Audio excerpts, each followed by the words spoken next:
Hello, let's talk about the TPT conference. So TPT Forward is a conference that Teachers Pay Teachers throws each year. It's always in the summer in July, and there recently has been an in-person and a virtual aspect to it. This is something that happens every year, and you can see TPT will start promoting it usually like December-ish, and definitely by the springtime you'll see banners up at the top of Teachers Pay Teachers website so that you can see and sign up. Every year that I attend, I like to do this little video where we chit chat about some of the things that I've learned. That way you can see some of the insights I've seen, and then also, since there is a virtual aspect of it, if you have done the TPT conference and you haven't watched one of the sessions that I mentioned, then you can make sure that you check that out. Now, I do apologize for being a little bit late, because as this video goes up, there will only be a little bit more time in order for you to watch the sessions if you haven't done so already, because they are available through August 31st this year. Hopefully, I will share enough that if you haven't watched them, you can, and then if you haven't gone to the conference and done the whole thing, then you get a little bit out of it. Now, a couple questions that I always get, people always say like, can I still do the conference? No, because the conference is over, but you can check it out next year. And if you haven't watched the videos yet, they will be available through August 31st if you are subscribed, if you have like done the conference and all of that kind of stuff. Now, this is actually the first year that I went in person, which was really exciting. I wasn't there the whole time, but I did get to see a few sessions, and I got to present my session in person, which was really, really cool. This year it was held in Boston, Massachusetts, which was awesome. I had never been to Boston, and so that was really fun for me. And they have not yet released, as of the filming of this video, where it's gonna be next year. I say that, I feel like every time I say something like that, like the next day they announce it. So, it will hopefully be coming soon, but as of filming this video, that is not available yet. So just a couple things right off the bat. Now, what we're gonna talk about in this video is we're gonna talk about some of the things that I learned. So like specifically, I learned this, I learned this, I learned this. And then we'll talk about my like all-time favorite sessions that you should definitely make sure that you watch. Hopefully you have something fun to drink. Hopefully you're ready to notate anything that you need to check out, and yeah, let's get started. All right, so let's talk about some of the things that I have learned from the TPT Forward 2023. There's always so many different sessions about so many different things that I learned a lot during the TPT Forward, so I'm excited to share some of the ones I've learned this time. These are not in any particular order. Actually, they might be in, oh, just kidding. They're in the order that I watched them. All right, so first of all, Eileen Miracle had a session all about being a TPT seller and a teacher full-time. I love her, she's a music teacher, so there's a little kinship there, but I want to make sure I watch hers. And some of the things that stuck out in her session specifically, number one was bundles. She talked about kind of like the different percentages of where different pieces of her income came from. And one thing that was interesting is she had a little sliver of her like pie chart that was all from new bundles that she made with products she already had. So she took like products that she already had in her store and just bundled them a different way. So maybe, I don't know exactly because I didn't like do that much research, but maybe she did like a bundle for second grade lessons, and maybe she did a bundle for, like a certain type of game or something like that. And so just taking things she already had and bundling them differently, and that made up 6% of the income that she was reporting to us. And I just thought that was such a huge number for something that doesn't take a lot of time. And so that's something that I think about a lot, and I'm always like, oh, I should, make a bundle for this or a bundle for that. And so that's something that I've been looking at a lot more. And so like, especially for back to school, I made sure that I had a back to school bundle, and just looking at different ways that I can like bundle products that I already have to increase income. She also mentioned that she had like another chart, and she had a year where she spent almost all her time updating listings, updating products, and not necessarily making very many new products. And she said that was one of the most profitable years that she's had. So I've already been like trying to update things, and that was really the push that I needed to be like, yes, we need to make sure that we are doing this. Tanya Marshall had a session all about email lists, and she talked about titles of emails, or yeah, that's what they're called. Headlines, titles, I don't know. Subject lines, that's the word. This is what happens when you teach all day and then you come home and film videos. Subject lines for email lists. And she talked about like different things to make them better, and specifically that they should be conversational. They do not need to be capitalized. I always capitalize mine like a book because I assumed that's what you were supposed to do. Apparently you don't need to do that. You can keep it all lowercase. Not adding a lot of punctuation, because really the idea that she came across with was make sure that your email subject lines read like something that someone's just emailing to a friend rather than from a company. And so if you're emailing a friend, you're probably not putting tons of punctuation and you're not capitalizing things and different things like that. And the other thing she talked about with headlines is like opening and closing loops. So in your subject, you can open a loop, so like asking a question or asking people to imagine something or different things like that, where it's kind of like getting them thinking about like, I wonder what's in there, and just really striking the curiosity chord. And then in the email you can close that loop, so you can, you know, answer the question or whatever it is. I thought that was interesting because I typically just title the email whatever it is, but thinking about it like that has been really helpful. I haven't done enough data tracking to see if it's helped anything yet, but I do think about it as I have like her voice in my head now when I'm writing an email subject line, and I try to make it more conversational. I try to open and close loops whenever I can, and just all of those things, and kind of think about like, what would I do if I was sending this to just like a friend and not to my email list. Next up, Kristen Doyle had a whole session all about like previews and other things like that you need for your store. But specifically, even though I always am amazed how I can still get things that are useful out of videos that are like things that I feel like I already know. Like I spend a lot of time thinking about previews, and I spend a lot of time making my previews, and I still learn stuff. So one thing that she said in her session that I really, really liked was when you're making a preview, following these like question prompts and basically making sure your preview answers each of these questions in this order. So the first question is, what is it? So at the beginning of your preview, make some sort of like just general, like this is what this is.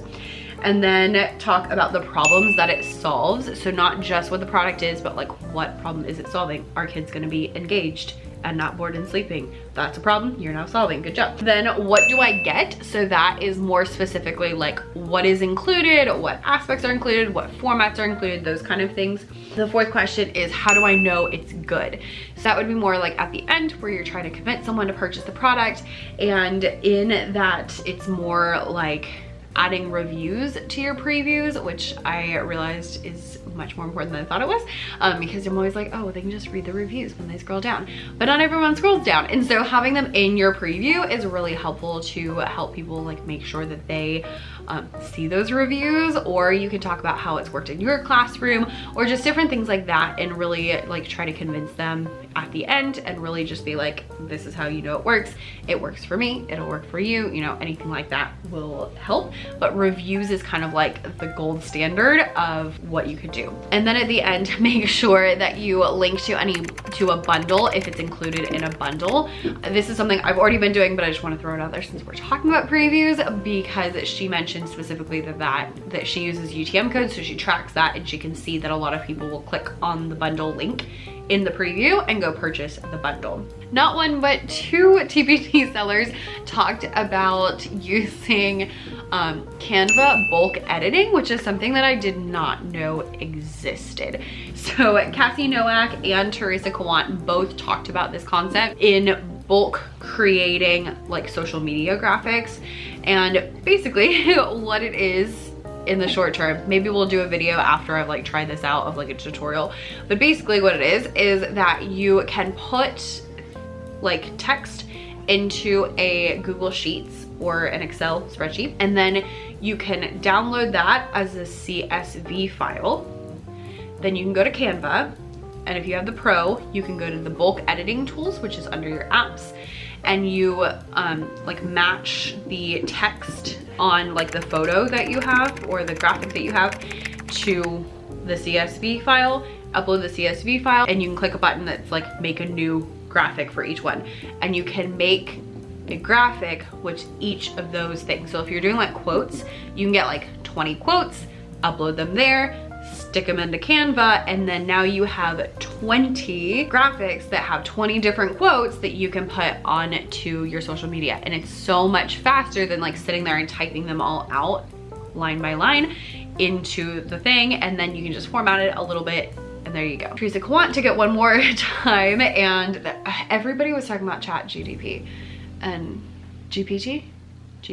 That's gross domestic product. That's not right. GPT, I don't know, whatever the AI thing that I clearly don't use is. Everyone is talking about that, and I now feel like I need to actually try it out because I heard a lot of really specific ways that I can use them in my shop. So I was like, okay, I guess I can use it. But Teresa Quant was talking about you can use that to come up with quotes or different things like that to put into there. So she used AI to come up with a list. You put that list into Excel, put that into Canva, and then boom, she had all these different things. And I was like, that's magical. That's magical. I'm morally against AI because I'm like, it doesn't have the human touch, which is why, you know, like my products are still gonna be better than AI because I'm actually in the classroom, I actually have that human touch. But I have realized it could be useful, so maybe we'll try it out.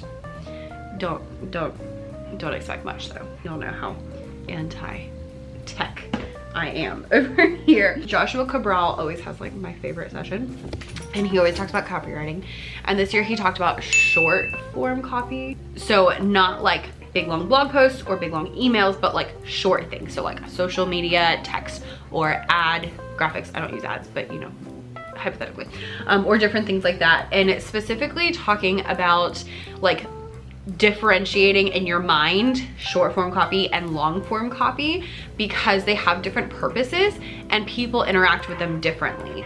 Short form copy typically tends to be like, I'm scrolling on social media and I happen to see your post, therefore I probably don't know you, and even if I do know you, I'm not planning to spend like 10 minutes reading your social media post. But if someone's on your blog, then they're expecting to read a blog post, and they're expecting like that longer thing, and they might already know you, or especially like email, they obviously already know you, and they're expecting it to be a little bit longer. So when you're using short form copy, like really making it short and spending more time moving people from short copy to free, like opt-in or go read a blog post or something like that, rather than going from short form straight to sales. That doesn't mean you can't do that, just it's better if you can do a free one. So that doesn't mean I'm like never gonna advertise my products on Instagram, but it does mean I'm trying to like kind of reframe like short form copy versus long form copy. I hope I did that justice. He also, if you haven't watched the session yet, gave a whole long list of words you can use for call to actions and words you can use to replace other words to make your copy better. And he always does such a good job, and he always has such interesting things that I haven't thought about. Nyla is currently engaged in trying to liberate a dead leaf from the trash can. Oh, and she succeeded. I was hoping that would keep her entertained a little bit longer. Oh well. All right, now if you are part of the TPT Forward conference and you're like, I need to know what videos I need to watch before the conference is unavailable, and so all of those things, like your time is going, if you don't have a lot of time, what do you watch? We're gonna talk about my like top absolute best, very favorite videos and sessions that I watched. I am gonna caveat this is a very personal thing because what I need and what you need is very, very different. And the great thing about TPT Forward is that it has a wide variety, but that also means that I didn't watch all the sessions because like there were sessions for beginner sellers, and I'm not a beginner seller, and so I didn't watch that session because I don't need that. And so I might list one that you're like, oh, I don't need that. That's totally fine. If you don't need it, don't watch it. You know, spend your time on something that is more applicable now, or maybe watch it and save it, you know, for later, or you know, whatever you want to do. Or you might have one that you really loved that I don't mention because it's not something I currently need. So just there's my little disclaimer out there. That being said, I have 4 of my absolute favorite sessions, although if we're talking about sessions you should watch, you should also go watch my session because it's pretty great. I think so. Actually, I'm really proud of it. I thought I did a really good job. personally, so there's that. It is all about how to use content to sell your products, and specifically like what types of content to create. And I give you like the tools to come up with a whole bunch of ideas for your content. So if you're doing YouTube, blog, or even social media, you can go check that out. So there's that. I didn't watch my own because I know it pretty well. So ones that I watched that I hate, don't eat that. Don't eat it. The 4 that were my absolute favorite that I actually have either already watched them twice or plan to watch them twice. Number 1, these aren't in any particular order though. Short Form Copy by Joshua Cabral. It was great. I'm gonna watch it again. I'm gonna take notes. He suggests a whole bunch of books you can read about copy. I'm gonna read every single one of them, and it's gonna be great, and I am very excited. Number 2 was I Have an Email List, Now What by Tanya G. Marshall. That's where she was talking all about like email subject lines, and she gets really deep into like what you should post and how you can like send an email and then send another like follow-up email with just the people who clicked. And she showed like how she tracks her emails, which I definitely don't keep data on my emails, but now I feel like I need to. And she tracks each one and like what segment she sends it to and her list and who she sends it to and when she sends it. And she also shared like unsubscribe rates, which I thought was really interesting, like how many people unsubscribed from this one particular email. And so like really try to minimize unsubscribes while maximizing click-through rate and profits and all of that stuff. So that was really interesting to me. Number 3 was Chanel Moore's session that was called From Plateau to Peak Sales. I thought that one was really, really interesting. She went really deep into like different reasons that your sales might plateau. So instead of, you know, when you first start your business, it tends to like go up and up and up, and you tend to like double every year, and then you get to a point where it just kind of like evens out a little bit. And so how you can go from that plateau to going back up. And she gave a lot of really good suggestions in there, which I thought was really great. Now I can't remember any of them, which is why I need to watch it a second time, but it was a really, really helpful session that I will be watching, which again might be really specific to me because that's kind of how it's been this year. Like it's like every month has been like fine, and I have made at least a little bit more than I did like that month the year before, but some months it was like by $100, which if you only make $100 is great, but if you're making like 5 figures in a month, $100 is not that exciting. So not that I'm complaining. I'm not complaining because it's still really good, but I am kind of feeling that like, oh, what happened? And I think there's a lot of other things going on right now, but I am not the type who's like gonna sit around and complain and, you know, blame all the other things. So I'm really looking for like actionable things that I can do to help myself get out of that situation a bit. So there we are with that. And number 4, Cassie Nowak's time-saving templates. She flies through a whole bunch of tips and templates that are super, super helpful if you are doing anything. She talks about like templates for social media and templates for products and things I've never thought of. Like for example, she talked about having a branding kit in like a PowerPoint, which I use Keynote, but same thing. So like in PowerPoint, having a PowerPoint that's like a brand kit, and in there she has like text that is in the font she normally uses and all the colors that she typically uses and like her logos and different things like that, so that you can easily like copy and paste them into a different PowerPoint when you're making a product. She also talked about kind of a similar thing, but like clip art that you use often, putting that into a PowerPoint so that you don't have to like go through the final files and like find them and resize it. You can just like make it the size you're probably going to use and then copy and paste it into the actual PowerPoint of the product you're making. Like, mind blown. She did a really good job, and she just had so many ideas that I had not thought of. I'll give you a third one that I thought was really interesting. For her blogs, she has like a PowerPoint of her blog, and she'll put like, she'll type the blog in there, but then she'll also put like her graphics and any links that she needs and those kind of things. I don't know if I'm going to incorporate that one, but I thought it was a really interesting idea to just have like that for each blog post. So I'm thinking about it. We shall see. I don't know if I'm gonna love that because I batch them, and so that feels like it would take a lot of time. But yeah, I don't know, but it was really interesting. She had so many really interesting things that I had not thought of, and so I would highly recommend that you check that one out if you haven't seen it yet. So those are my 4 absolute favorite sessions. That doesn't mean the other ones were not as good. Those were just like my standout, like if you don't watch anything, those are the ones I would suggest. Again, being someone who's been around for a while, obviously if you're more of like a beginner, then you're probably going to want to watch the ones that were like for beginners, which is totally fine. And that's one thing that's great about the TPT Forward conference, is there is a wide variety of all those things. This is the first year that I went in person, and I will say I really enjoyed being in person. It was a little stressful as like a severe introvert because talking to strangers is like so not my thing. But other than that, it was really great, and I, you know, just clung to Kayla and she talked to everybody for me, and that was great. So I really actually enjoyed, though, like I went to a networking session and got to talk to people, and that was super amazing, and just like being around people that you actually know. And I got to go to some of the sessions in person, and that's just so much more fun than watching them online. And so I will say that I really enjoyed the in-person aspect of it.